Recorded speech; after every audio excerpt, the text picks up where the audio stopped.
법원이 고 김광석 씨의 아내 서혜수 씨가 이상호 기자 등을 상대로 제기한 민사소송에서 총 1억 원의 손해배상을 인정을 했습니다. 고발뉴스라는 타이틀을 걸고 하는데 피하면 안 되잖아요. 최대한 저희가 정면 돌파하기 위한 장치이기도 합니다. 고발마트.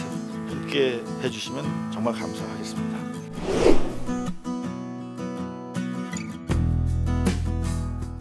하나, 둘, 셋. 가짜뉴스 단속반! 빠밤! 츄! 오늘도 단속한다. 요게 왜 가짜뉴스입니까? 조선일보네요. 백선엽 시민분향소는 불법. 서울시가 이제 변상금을 물릴 계획이라고 합니다. 네, 이거 당연한 거 아닙니까? 330만 1,750원을 내라 라고 통보를 했는데요. 통보서를 보냈네요. 통보서를. 네. 조선일보 기사를 보면 네. 여기 보면 쭉 밑에 내려보면 네.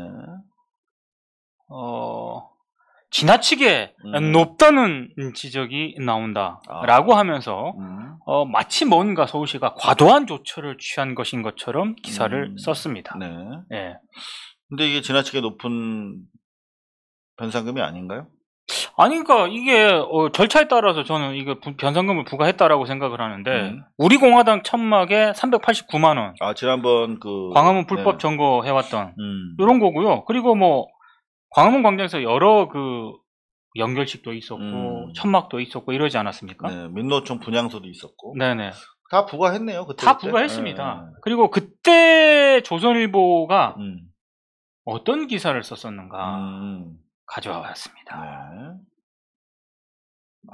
분향소로 뒤덮인 도심. 세월호, 이재수, 김용균 깊어진 갈등의 골 보여줘 라고 해서 상당히 비판적인, 마치 이 시민들이 자발적으로 분향소 차린 거 아니겠습니까? 그렇죠. 이런데 마치 이게 막 문제가 있고 서로 갈등을 부추기는 것처럼 기사를 썼었고 또 몇 개를 더 가져왔습니다. 그리고 변상금을 다 냈잖아요. 다 냈습니다. 네, 이것도 서울시에서 김용균 분향소에 대해서도 변상금을 부과를 했습니다. 이건 좀 너무했다. 너무했습니다만 민주노총에서 한 거기 때문에요. 네. 사용 승인을 요청하고 지금까지 발생한 변상금을 내겠다라고 해서 변상금 다 냈습니다. 네, 순순히 또 응하고 냈네요. 네. 그러니까 변상금을 사전 부과하겠다라고 사전 통지서를 보낸 게 하등에 이상할 이유가 없습니다. 그러니까 우리 김용균 노동자의 정말 비극적인 사망. 네. 그리고 이 분향소라는 것은 고인에 대한 분향도 있지만 그런 작업장에서 사고가 다시는 발생하면 안 된다라고 하는 그런 의지를 모으는 또 공간적인 역할도 했단 말이죠. 그렇죠. 그럼에도 불구하고 민주노총에서도 목적은 옳다고 하더라도 그 과정에서 변상금을 내야 되면 또 내는 것이 다 냈어요. 지금까지. 맞죠. 다 내왔고 네. 서울시도 이게 분향소를 차려?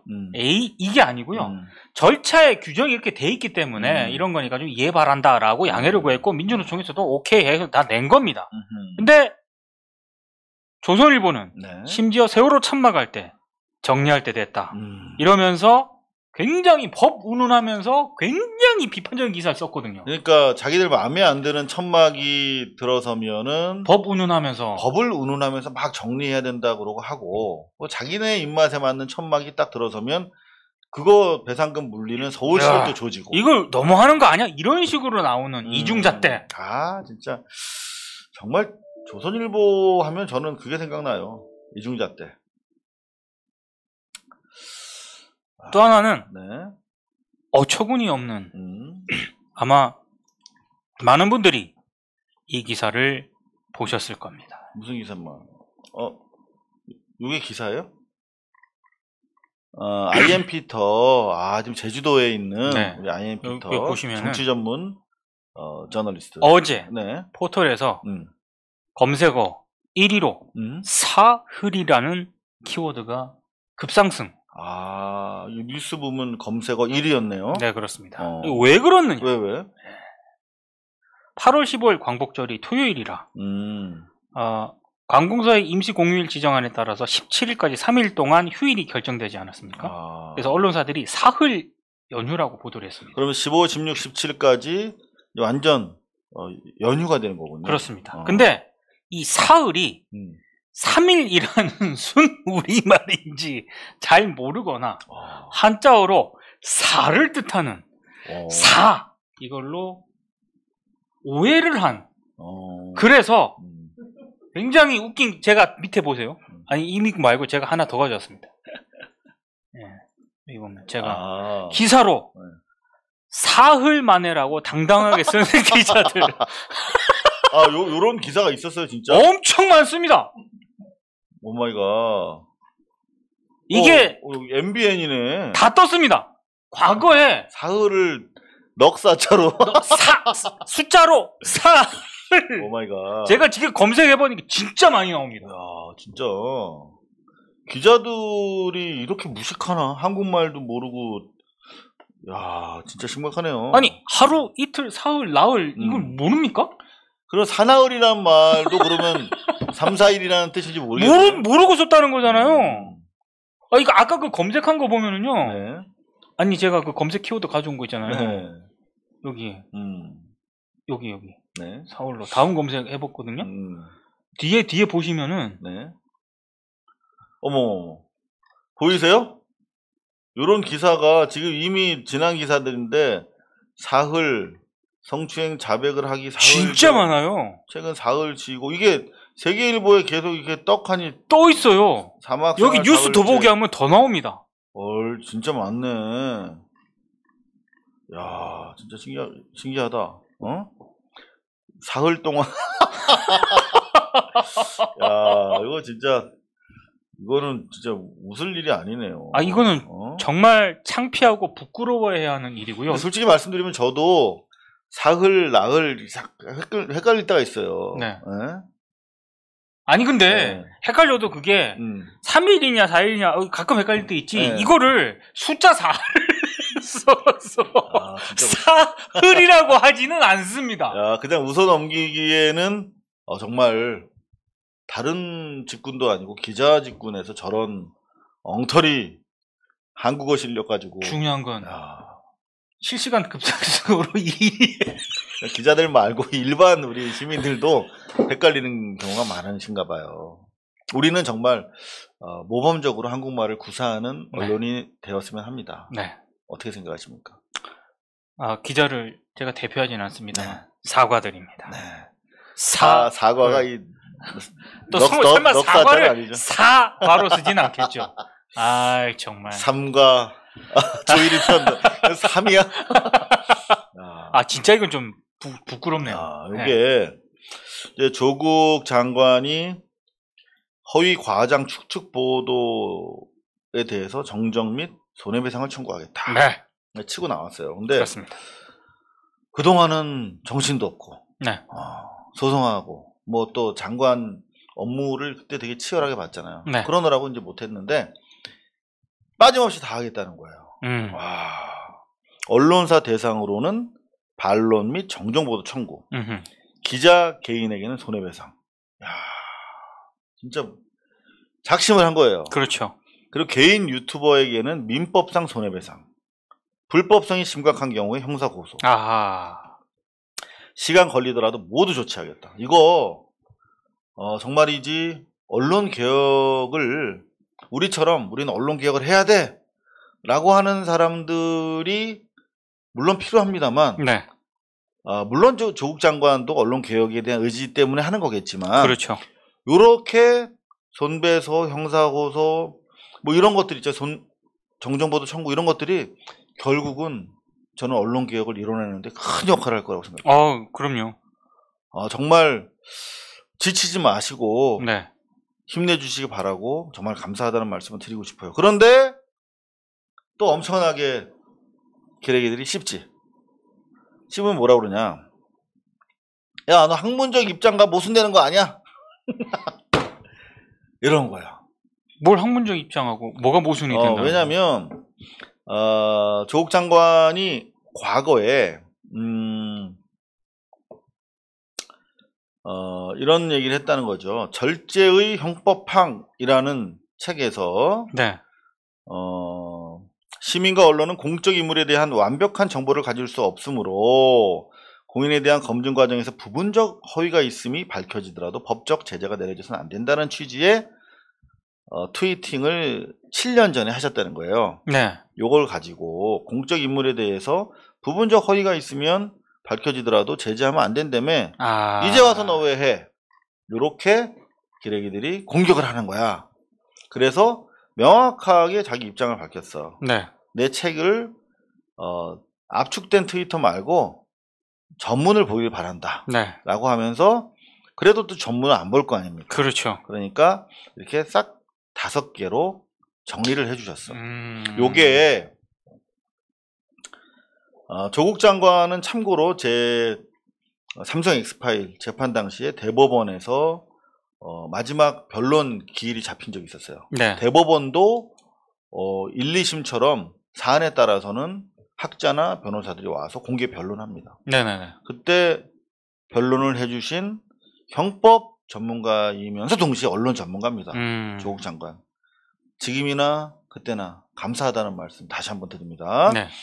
자, 요게 대단히 중요한 이른바 가짜 뉴스에 대한 향후의 대처 논리가 될 것 같아요.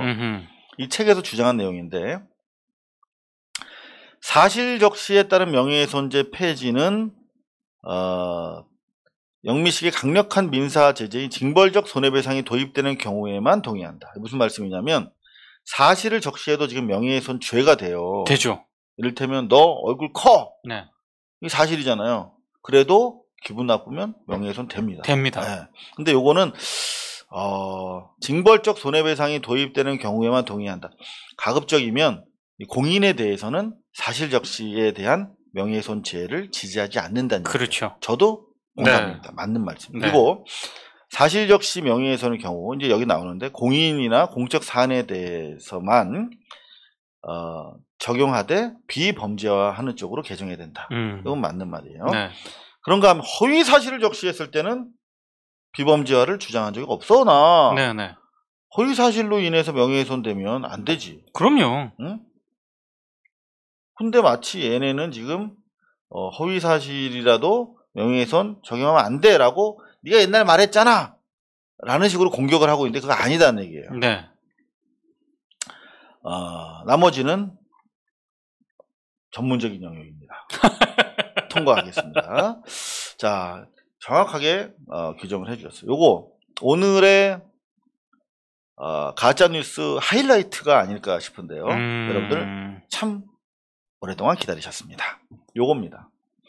조국 아들, 전 부총장 딸 등 아빠 찬스 입학, 뿔난 연대생. 요 기사 얼마 전에 소개해드렸어요. 이 연세대학교에서 전 부총장 딸이 불법적으로 부정입학한 내용이 구한말 이래 최초로 1세기 이상 한 번도 감사를 안 하다가 했더니 이런 게 나왔다 이 말이잖아요. 이렇게 가야 되는 거 아닙니까? 그렇죠. 요거 빼야 되는데 조국 아들 전혀 상관없어. 이거는 학교에서 부실하게 관리하다가 수천 명의 입시 자료가 없어졌는데 그 중에 하나 껴 있었던 거예요. 정말 한국 언론은 기승전 조국이군요. 그래서 조국 아들을 여기다 넣은 거야. 말도 안 되게. 얘는 진짜 범죄인데. 네. 오히려 조국 아들이 피해자거든요, 이건. 네. 자, 그런데 이런 보도를 했었잖아. 이 전 부총장, 이 누군가가 드러났어. 바로 조국 사태 때 네. 조국 퇴진을 요구했던 시국선언 대학 교수 3,265명 중에 연세대가 그때 몇 명이었냐면 뒷담 많았어요. 연대가 100명인가? 되게 많았어. 네. 여기 있다. 연세대학교 151명이나 조국 퇴진을 요구했네요. 네. 그때 서명했던 되게 많네. 다 찾아봤어 내가.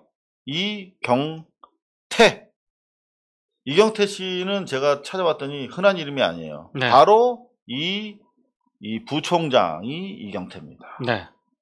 그러니까 무슨 말이냐면 자기 딸 자식을 부정입학시킨 그 도덕성 가지고 무혐의로 드러난 조국 장관을 퇴진하라고 요구했던 바로 그 사람이었다는 거잖아요.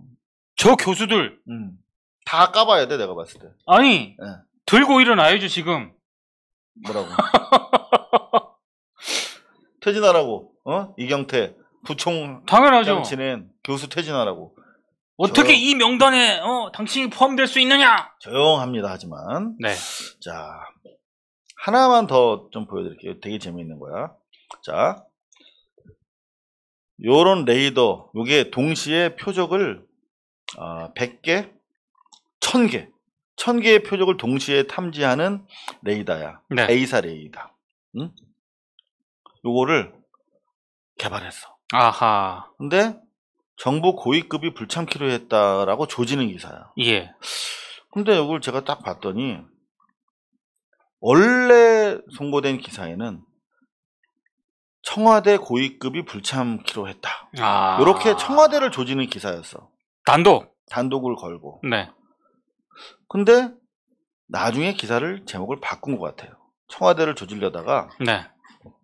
정부 고위급으로 바꿨어. 예. 근데 이게 정부 고위급이 참석 안 한 게 잘못된 건가? 를 보고 봤더니 네. 항상 이렇게 매번 출고식을 하는 게 아니라는 거예요. 네. 더구나 요게 미 의회가 해당 기술 이전을 금지함에 따라서 국내에서 직접 개발한 기술이야. 예. 이건 대단히 훌륭한데 네. 그렇기 때문에 미국이랑 관계가 되게 불편해질 가능성이 대단히 큰 사안이거든요. 미국에서 전략 기술이기 때문에 이전을 금지했어. 네. 근데 이거를 국내에서 개발해서 칭찬해 줘야 될 일이지. 근데 거기다가 대통령이 딱 나가서 잘했다 니들. 그러면 미국에서 당장 지금 무슨 한미 동맹이 어쩌니 저쩌니 하고 있는데 독자 기술 개발해서 니네 이제 한미 동맹 틀 벗어나는 거 아니야? 라는 신호를 줄 우려가 있어요. 제가 봐도. 네네. 그래서 안 간 것 같아. 가야 되는 것도 아니고 의무도 아니고. 네. 근데 여하튼 이거를 청와대를 조지기 위해서 이렇게 딱 제목을 뽑아놨다가 네. 제목을 바꾼 걸 제가 적발을 했습니다. 틈만 나면 조지려고 하는. 네. 자, 오늘 우리가 시간이 많이 지났는데 요 기사 있어요. 네. 정의연 수사를 혐의 안 나오니까 수사 범위를 확대해가지고 인디안 기우제식으로 수사를 하고 있다는 거예요. 사실 언론중재위 강제 조정 등등을 통해서 수십 건의 기사가 지금 반론, 정정, 기사 삭제, 제목 수정 네. 난타를 당하고 있습니다. 그래서 제가 직접 우리 김태형 기자한테 전화를 걸어서 네. 진짜 한번 물어보려고. 이게 김태형 기자가 아주경제에서 특종을 한 기사거든요. 네. 여보세요? 네, 선배. 김태형 기자? 네네네. 예, 아주경제에서 그 정의연 수사를 원래 검찰에서 2015년 이후 것만 수사하겠다고 했다가 네네네. 그게 안 나오니까 2010년까지 범위를 확대해서 수사를 하고 있다. 이런 기사를 쓰셨네요? 예, 그러니까 2015년을 집중해서 보겠다라고 변호인 측이 얘기를 했던 모양입니다. 그래가지고 이 변호인 측에서도 그러면 2015년까지 있는 자료들이나 뭐 관련 그 직원들이 이제 관련 증언들을 했는데 문제는 여기 검찰에서 의심하라고 있는 부분에 대해서 이 정의연 측에서 갖고 나오는 증거들로 그쪽 말로는 이제 클리어가 되니까 이분들이 수사를 2013년 그리고 12년 직원들까지 불러갖고 하기 시작했다고 얘기가 들리더라고요. 전형적인 기우제식 기사인데 네네. 수사인데 이게 단독 기사 아니에요? 네? 다시 한번 말씀해 주십시오. 단독 기사 아니에요 이거? 단독 기사라고 하기는 뭐 다른 데는 안 썼기 때문에 단독이긴 한데요. 저희가 단독을 달진 않았습니다. 왜 안 달았어요? 이게 그러니까 주로 하도 단독 기사를 많이 쓰니까 별도로 안 달았구나. 네.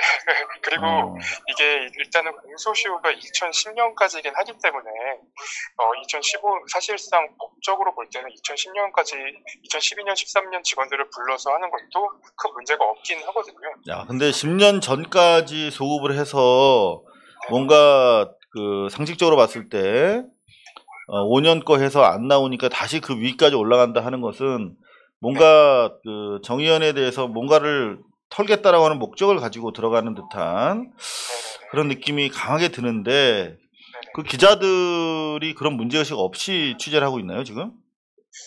네, 일단은 지금 제 기사 말고 다른 기사들을 보니까 이건 2010년도 것까지기 때문에 큰 문제가 없다고 얘기를 하고 있고요. 그리고 정의연 관련해서 수사가 이렇게 길어지는 이유는 회계 자료가 많기 때문에 어쩔 수 없는 상황이다. 뭐 이런 식으로 기사가 나가더라고요. 아니 지금 그 기득권 매체들의 정치 공세에 따라서 사실 시작된 수사인데 네네. 계속 수사하면 할수록 여기 기사에도 보면 수사를 할수록 정의연의 결백만 입증되고 있다. 2달째 수사를 이어가고 있지만 앞으로 뚜렷한 혐의점이 나오기 쉽지 않아 보인다. 그럼에 따라서 지금 수사를 확대한다는 것인데 시기적으로 이런 좀 비판적인 기사들이 좀 나와야 되는 거 아닙니까? 그렇죠. 비판하는 기사들이 나와야죠. 그리고 현재까지 그러니까 검찰 수사라는 것은 그 형사소송법에 봐도 수사 개시 요건 같은 경우에는 객관적인 자료가 있거나 혐의를 입증할 수 있는 자료가 있어야 되는데 그 부분이 현재까지는 보이지 않고요. 그리고 저희가 애초에 압수수색할 당시부터 조금 황당했던 것은 그 정의연에 와가지고 우리가 어떤 자료를 가져가야 되냐라고 그 검사들이 물어봤다고 해요. 검사들조차도 언론이 지시하는 대로 언론 보도 따라가면서 수사하다 보니까 자기네가 뭘 해야 되는지조차 모르고 있는 거군요. 그렇죠.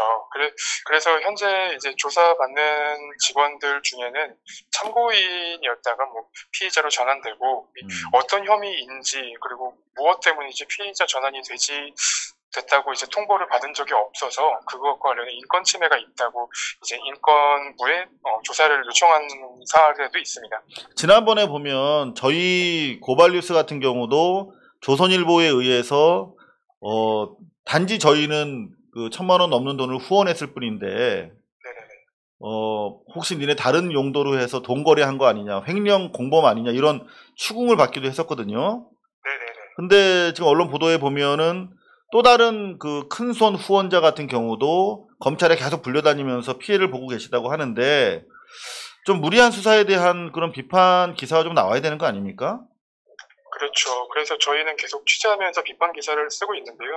그 검찰을 출입하거나 혹은 이제 그 관련한 사안들에 대해서 비판하는 기사들은 거의 보이지 않아서 조금 안타깝습니다. 네. 여하튼 좀 바쁜 시간인데 전화 통화 응해주셔서 감사드리고요. 네, 계속 좋은 기사 기대하도록 하겠습니다. 감사합니다. 네, 감사합니다. 네. 자, 김태현 기자. 아, 진짜. 다짜고짜. 왜 어떻게 된 겁니까? 이렇게 물어보는데 바로 나오네요. 아, 진짜. 취재만 잘하는 게 아니라 준비된 기자 맞습니다. 자, 지금까지 가짜뉴스 단속반이었습니다. 고발뉴스는 여러분의 자발적 후원에 힘입어 운영되는 대한매체입니다. 자본과 외압에 흔들리지 않는 언론으로 키워주십시오. 후원 신청은 지금 고발뉴스닷컴에서 접수 중입니다. 여러분의 많은 참여를 부탁드립니다. 감사합니다.